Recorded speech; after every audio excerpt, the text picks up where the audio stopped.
Hello, and welcome to Broadcast News. I'm Mark Rossman. After almost a decade of effort, the Allen House apartment building has opened on Stagecoach Road in Millstone Township.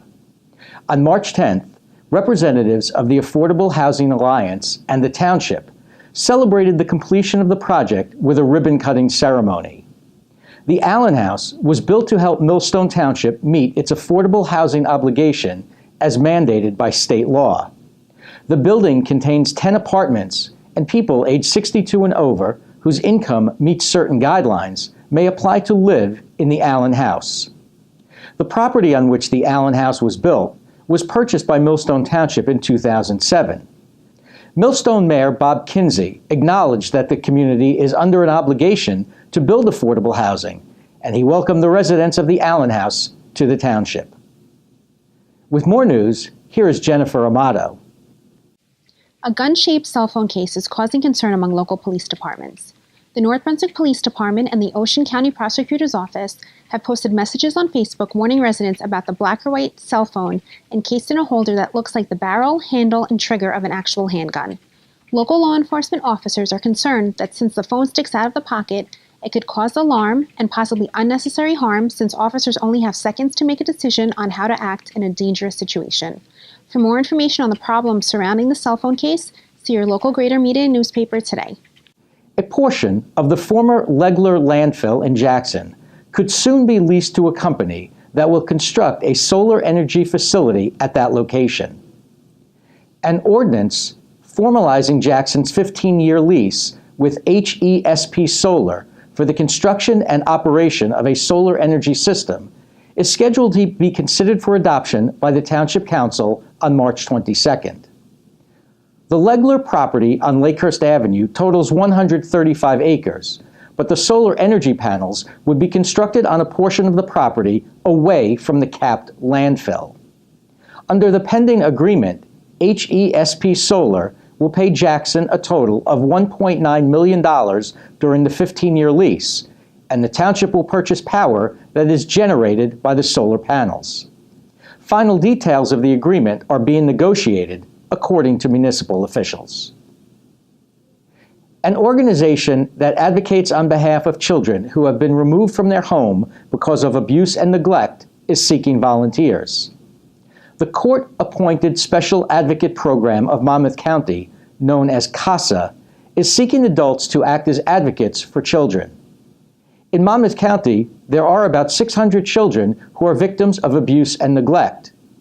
A CASA volunteer assists the Family Court and the Division of Child Protection and Permanency to ensure that a child's interests and needs are most accurately represented during court hearings.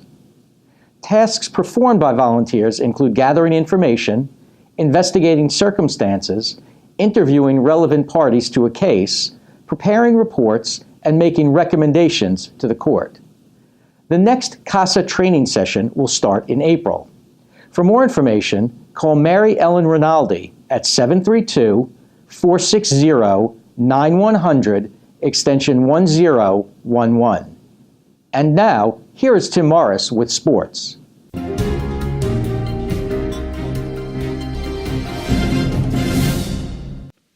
It's become one of the rites of spring. The St. John Vianney High School girls basketball team collecting NJSIAA championship hardware in March. Last week, the Lancers successfully defended their non-public South A and non-public A state championships and head into this week's Tournament of Champions as the top seed, looking to score a 7th championship.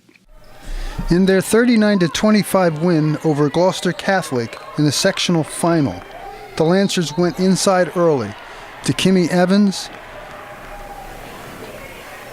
and number 21 Zoe Pirro to establish the paint area.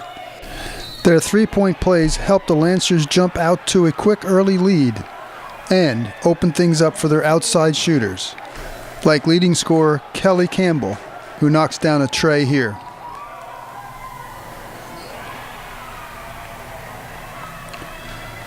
The Lancers can run the fast break with anyone. This three-point shot by Tina LeBron put a stop to a Gloucester Catholic comeback. This series of plays shows what St. John Vianney does the best, play defense. It's the reason they gave up only 25 points in the final. They're hustling all over the court. Leads to this steal by LeBron and an easy layup, helping them set up a familiar scene at the end of the game, celebrating yet another championship. This is Tim Morris for Greater Media Newspapers.